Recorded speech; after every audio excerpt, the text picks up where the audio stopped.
Hello everybody, today I will read an article about Marx, Karl Marx. I think there will be many mistakes of pronunciation. I won't take any other shoots because, as you see, this video is quite long. Here we go. Who will deliver us from Karl Marx? It is the bicentenary of the birth of the philosopher Karl Marx, author of Das Kapital and theoretical exponent of reference of communism.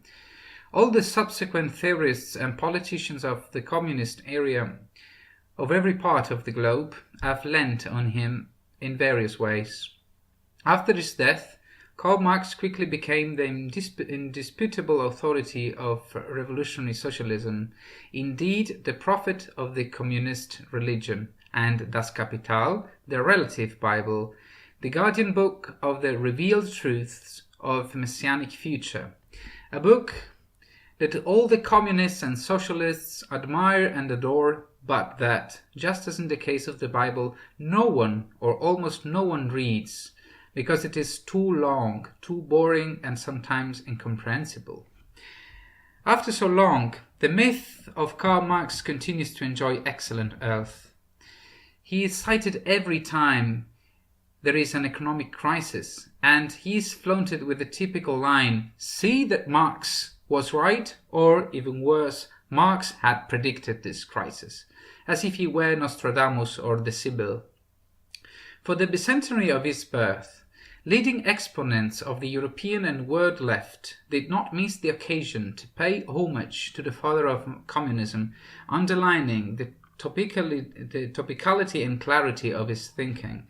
It is true, Karl Marx may have faded a little, lost much of his attractiveness, but he still lives in a latent way in almost all of the so-called left parties.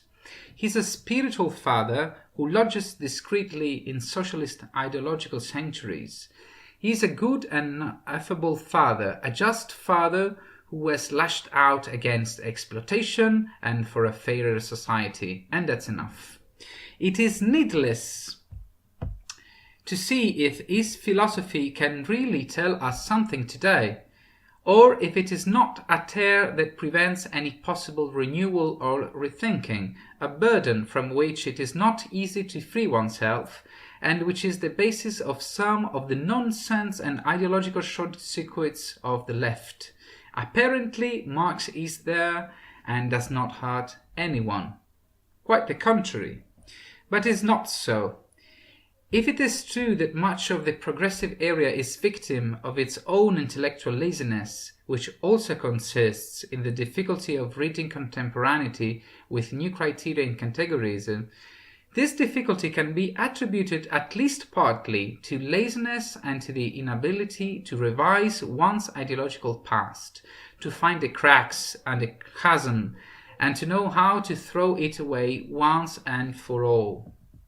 As far as I'm concerned, as a progressive, the thought of Karl Marx must be rejected in its entirety. This does not mean that Marx did not assert anything embraceable, but what little embraceable has been asserted was either trivial or had been already said by numerous economic thinkers before and after him. That said, it seems that I am the typical bragger who wants to bite off more than he can chew. I, Mr. Nobody, without even a role or an academic title on the subject. What credentials should I have to owe myself against the monumental Marx? The answer: only my observations and arguments. If they prove valid, fine. If not, sooner or later someone will convince me of my mistake and I will accept it. But in principle, I'm not willing to leave the battlefield without fighting because of my manifest inferiority.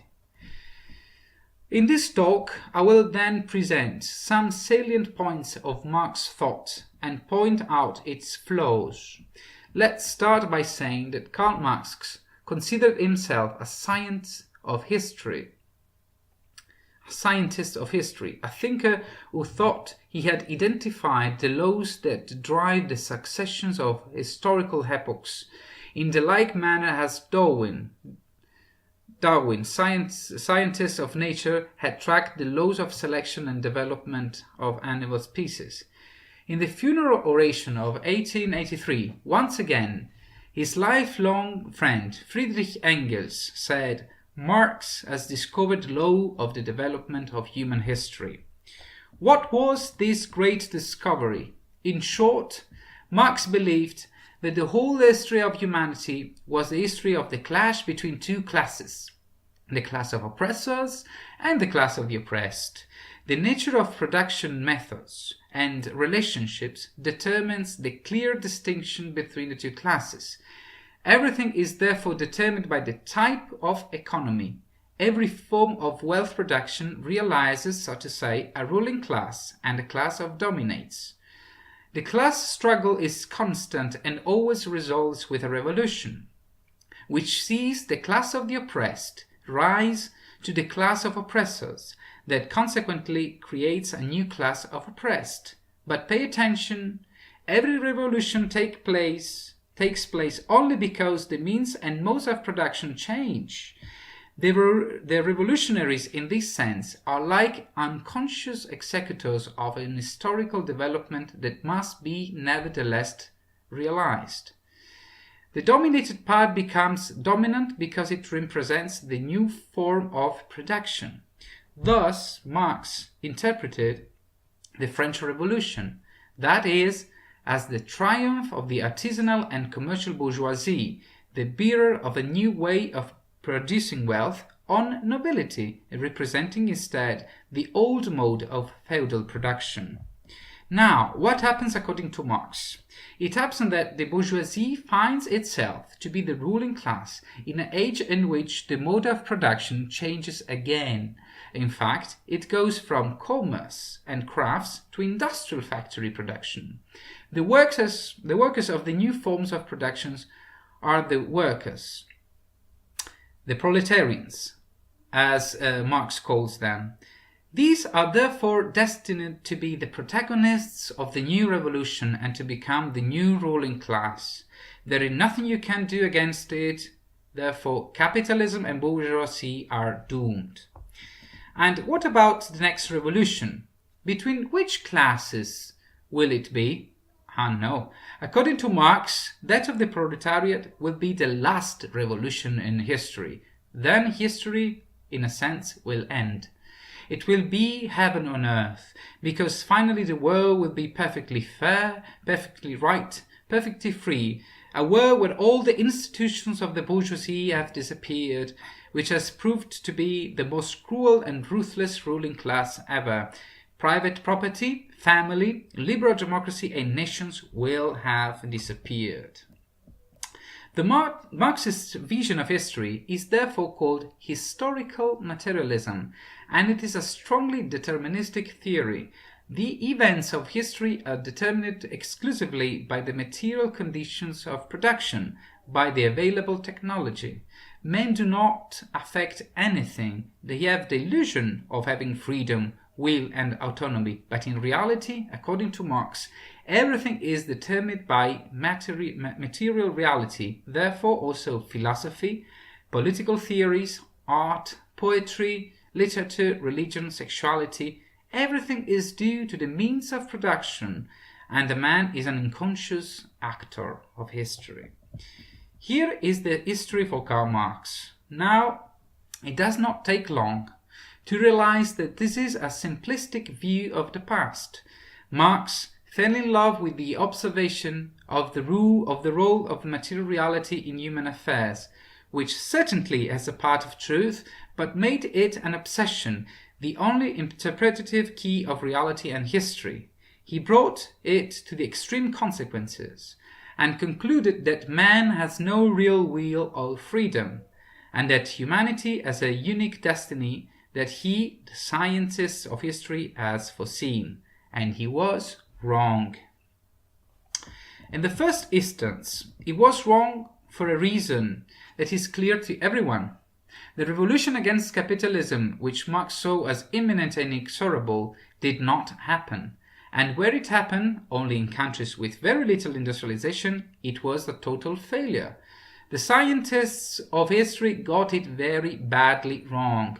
The scientific method has no mercy. If you scientifically state that you can predict an event based on laws you claim to have discovered, to fail to make your prediction correct totally invalidates your study and your alleged discoveries. It is easy to understand. But since Marxism is not science but religion, the Marxists of every age have racked their brain doing psychological violence to themselves in order to demonstrate with various sophism that yes, Marx was not right about the times of history, but his interpretation of historical development is still valid. But more generally, Marx's approach to history is busted because history is terribly complex, does not follow on a straight line, and is unlikely to be unsnared by ever-present laws. History is also made of accidents, and sometimes it takes completely unexpected and unpredictable directions. Very appropriately, Churchill, then copied by Murakami, said, "It is a mistake to look too far ahead. Only one link in the chain of destiny can be handled at a time." He is absolutely right. It applies to the history of every individual and it applies to the history of humanity. And yet, a couple of things it is possible to tell about how history moves. Although sometimes unpredictable, history has two engines that move it. One is the coupled science and technology, to be considered as a unicum. And on this, Marx would agree with me. The other engine is ideas, what we have in mind. I often explain to my middle school students that ideas are among the most concrete things that can exist, because they are able to guide our most meaningful actions. And when certain ideas are imposed and become mass, then history can also take new directions.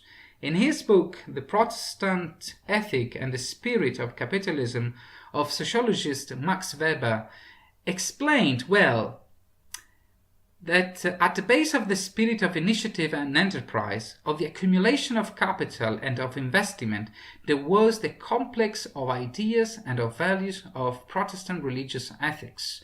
Ideas and values as the primary cause of the capitalist economy, and not vice versa, as according to Marxist approach. But let's make examples closer to our day. The rights of women and the rights of homosexuals.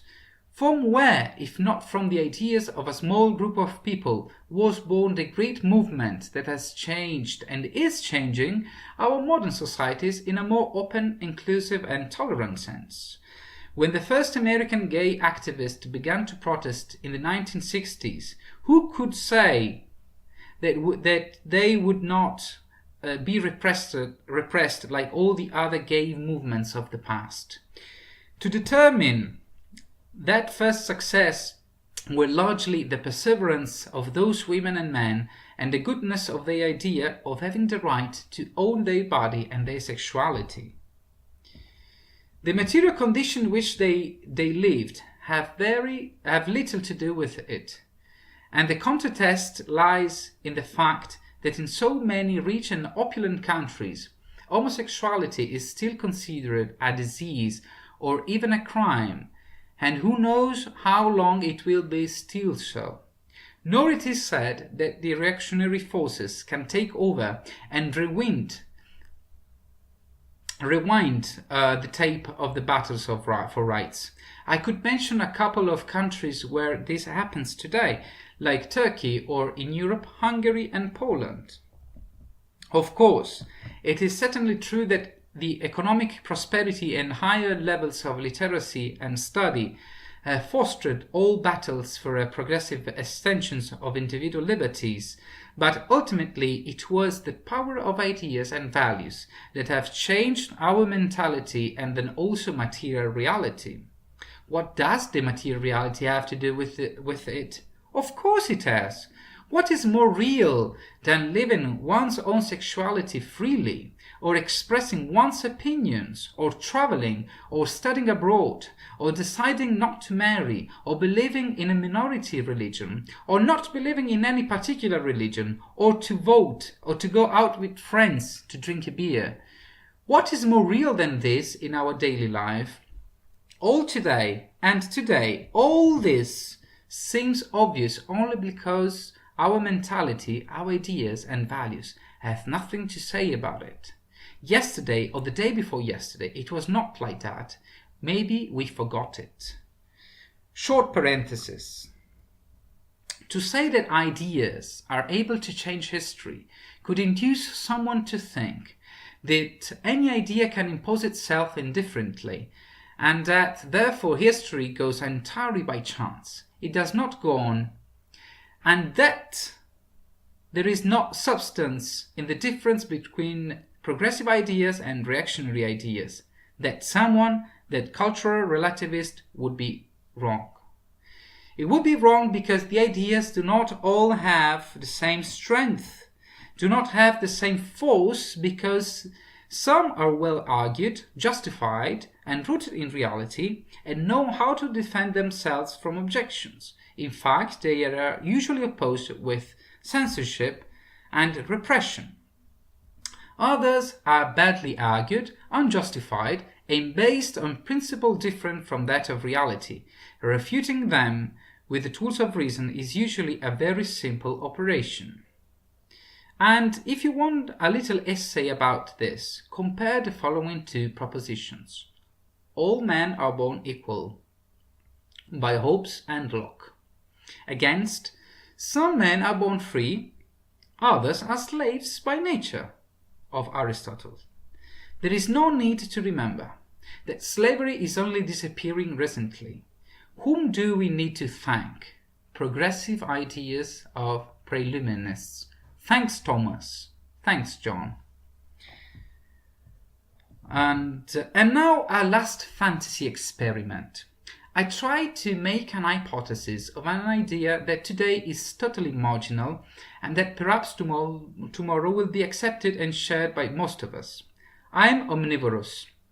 This said, I have serious difficulty in seeing substantial objections to those who would like to abolish the consumption of meat as the cause of the suffering of sentient beings. From a logical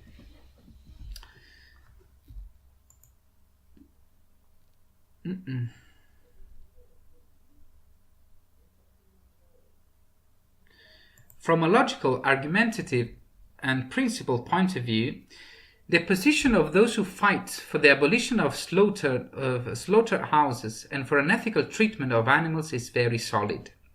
Yet today they are pointed out as extremists, as fanatics, as screwed up, as out of reality, as extravagant. And what if tomorrow this idea, which is already taking hold, would become little by little prevailing? And what if one day it will be accepted also because technologies will allow the cultivation of surrogate protein tissues of meat, just as tasty and even healthier and more ecological than the actual meat? If this be the case, we will have a further confirmation that the ideas of the animalists had a foundation, and that for so long they were treated as before the abolition of slavery were treated the abolitionist positions, that is, as absurdities. Marx was wrong about how history develops. He was dead wrong about man's ability to affect history with his ideas. And for extraordinary paradox, the enormous influence in the history of his person and his idea is there to prove it. I have to drink a glass of water. Excuse me.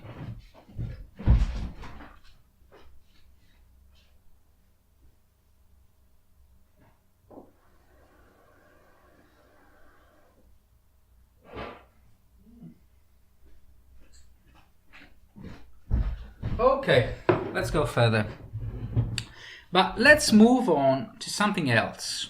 This list is long and it is good not to linger too much. Marx was a copycat. one who appropriates the ideas of others and surreptitiously passes them off as his own. A striking example is the distinction between exchange value and use value of goods. That is, the dual quality of goods, of being exchangeable with other commodities of the same exchange value, and of having a value for being useful for carrying out an activity or a function. Whoever goes looking for this distinction on the internet will see that the name of Marx, the copycat, appears almost always. Well, it is not like that. It is useful to remember that the distinction between exchange value and use value has been made more than 2,000 years before by Aristotle in Politics, who took as an example the exchange value and the use value of a shoe. But the true theorist of the duplicity of value was that giant of Adam Smith, the father of economics, author of the Investigation, an inquiry on nature and the causes of wealth of the nation. Marx then made the next step to associate the use of value also to labor, but it was not this great theoretical revolution. It was a logical consequence of another great discovery by Adam Smith. That is, that wealth comes from the transformation of matter by human hands with the help of technology. To be honest, the first to have this insight was John Locke, but Adam Smith developed it completely.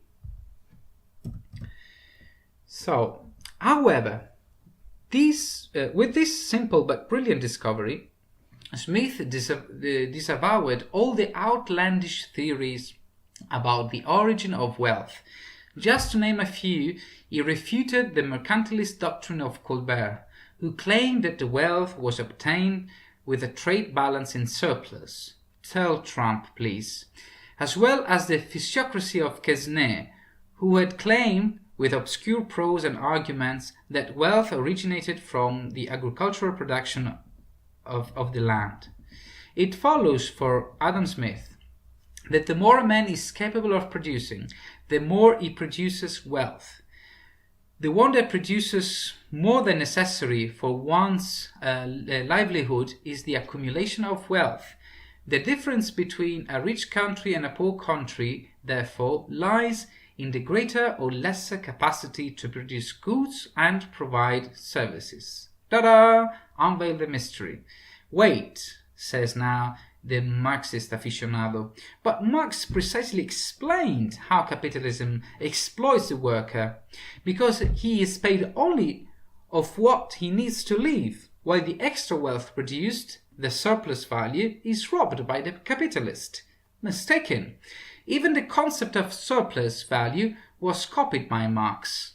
In John Locke it was called overplus, in Adam Smith surplus. In fact, the mechanism of capitalist profit was already exposed in Adam Smith's theories. Can you understand how copycat Marx was? But it isn't all yet. Karl Marx was also a person full of contradictions. And he was full of contradiction in the way that nostalgic and romantic people are. Marx was fully romantic. Although he prophesied in his theories a bright, modern and industrialized future, the dawn of the dictatorship of the happy and accomplished proletariat, in many points of his work clearly shines that his heart was gripped to see how new technologies and new forms of production were transforming the world. It would be enough to read the short manifesto of the Communist Party to trace all its suffering for the triumph of the degrading city on the ingenuous and idyllic countryside.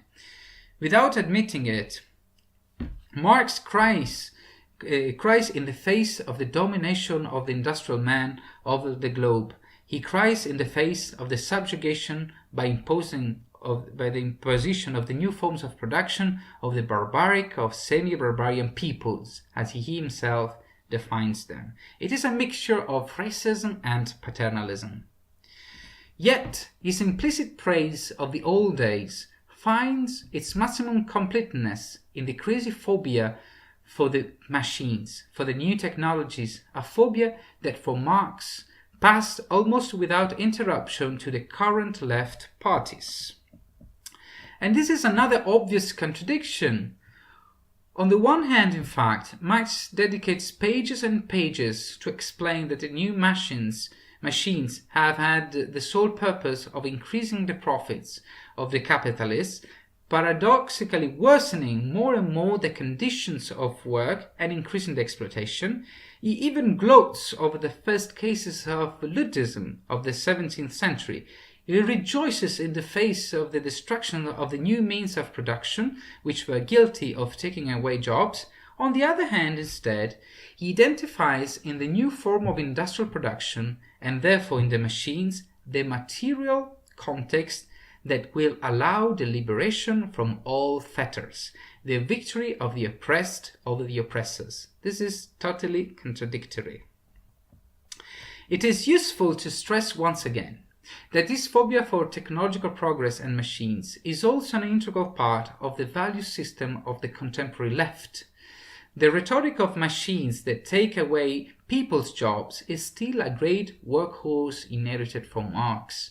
Only a smart minority of progressives shyly tries to argue that the new technologies create new types of work, of job, and that for every work that disappears, another new appears. I am instead of another completely radical idea. In the technological progress of production, I see the gradual liberation from work, the possibility of working less and earning more. If it is true, as it is true, that wealth depends on the ability to produce goods and services, the more technology progresses, the more we produce wealth quickly and efficiently. This means that as a society we can afford to work fewer hours. In Germany and Sweden, they are already doing it. And if one day automation were to succeed in totally erasing the concept of work as an activity necessary to earn a living, well, so much the better. It will be a magnificent day for humanity. The problem then is not and will not be the substitution of man with machine. The real problem is the bad working conditions and the unequal distribution of wealth. Here are the real problems related to work and employment for a 21st century progressive. And here we come to one of the cores of Marx theory, a real axiom that has grafted itself into the culture of every political color, becoming an implicit and uncontrovertible pillar, that is, the dignity of man is realized through work.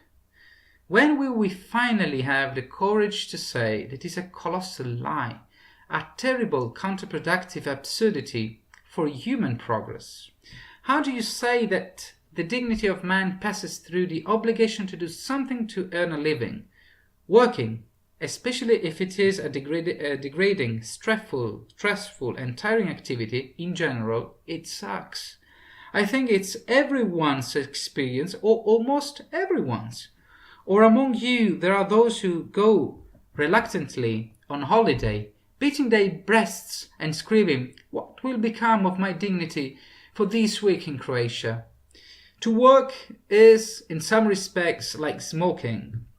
The less you do, the more you boast with others.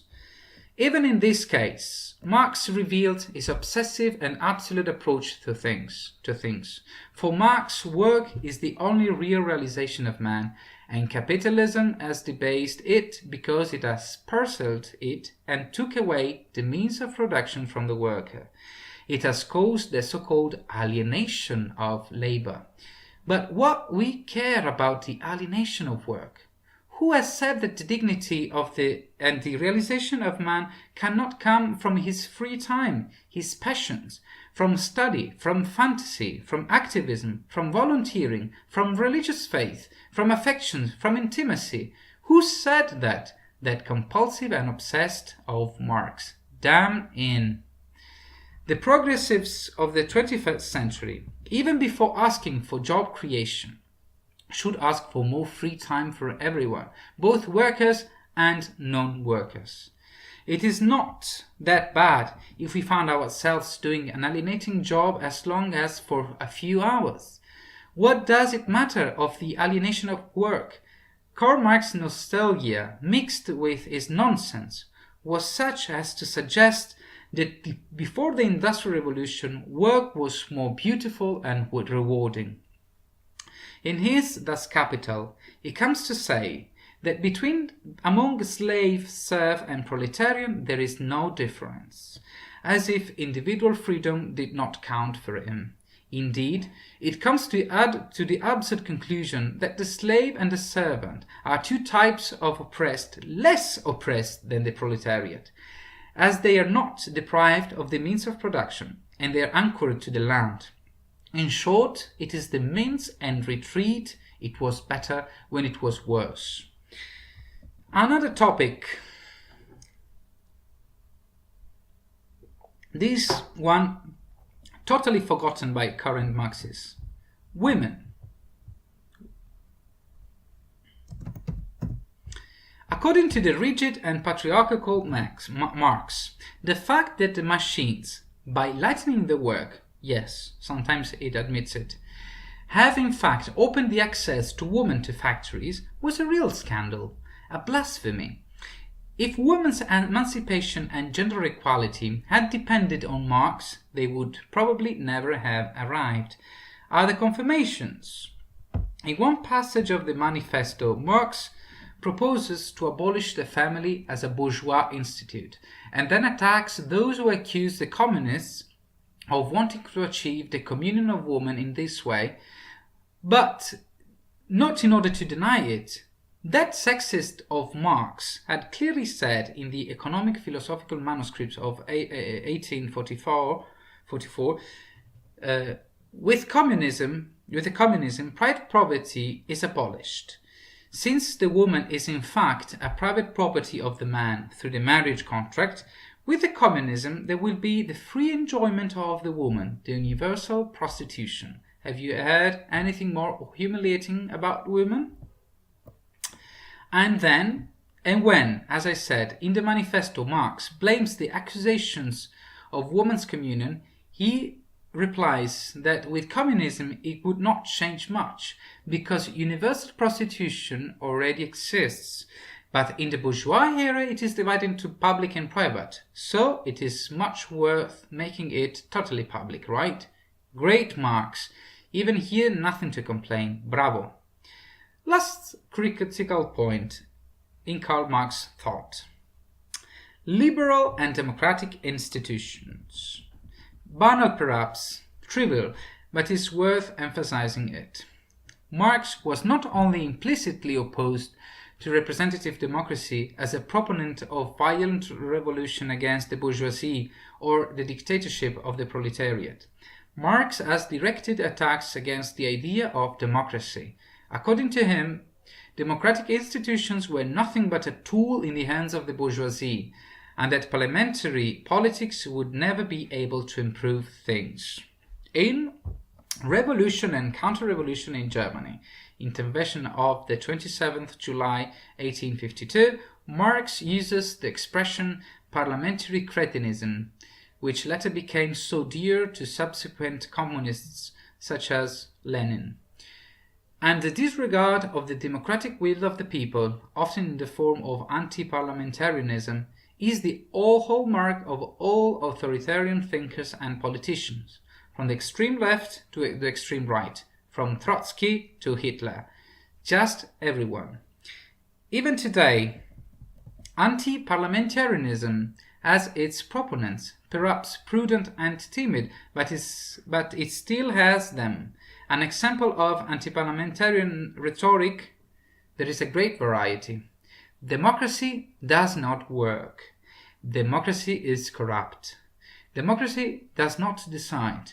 Democracy does not do anything. Democracy is weak. Democracy is in the hands of the powerful. Democracy is in the hands of Freemasonry. Democracy is not true freedom. Democracy degenerates and softens men.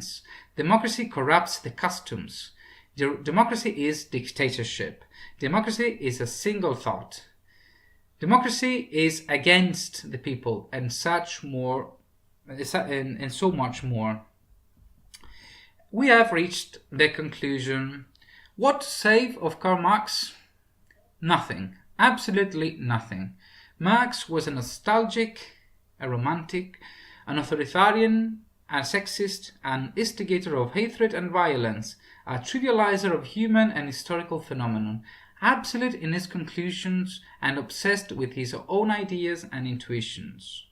In addition, Marx has sinned with pride in the claim to describe the future of humanity. All those who draft or foretell the ideal society are fools. Marx was one of these. Better to be wary. What then? Should I say that the progressivism of the 21st century must now look ahead? It would be a void sentence. It would be a mistake. The progressivism of the 21st century must also look back, because it urgently needs idea, principles and approaches of the political tradition to make solid its position and the interpretative capacity of the contemporary. Modern progressivism also needs the traditional points of reference, otherwise it becomes a flag that changes direction with the changing wind. Where to look? For me, there are two paths, however compatible with each other.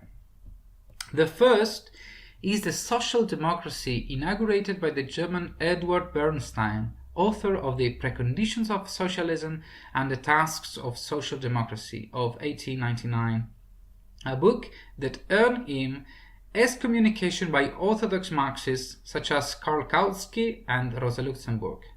Over the years, Bernstein, as a Marx, developed a strong aversion to Marx's doctrine. He dared to say that it was totally wrong, both the analysis of the capitalist phenomenon and the messianic predictions. He tried to assert the hypothesis that a more just and fair world was possible by mitigating the nefarious effects and the distortions of capitalism with politics, with reformism through the institutions of parliamentary democracy. He was considered a madman. And do you want concrete examples of social democratic policies? There are. We find the results of social democracy in those underdeveloped countries of the Scandinavian area, such as Sweden, Denmark, Norway, Finland and Iceland, very wide places. But to be honest, it is the second path to convince me even more, and it is socialist liberalism. Why? Because the first assumption is the freedom of the individual and his rights. Then comes the rest, such as social justice.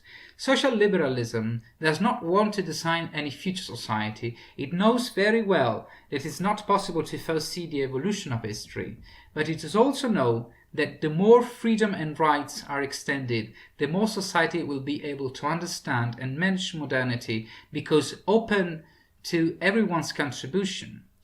And the more it will be able to contribute to progress of science and knowledge and to gradually draw the best from it.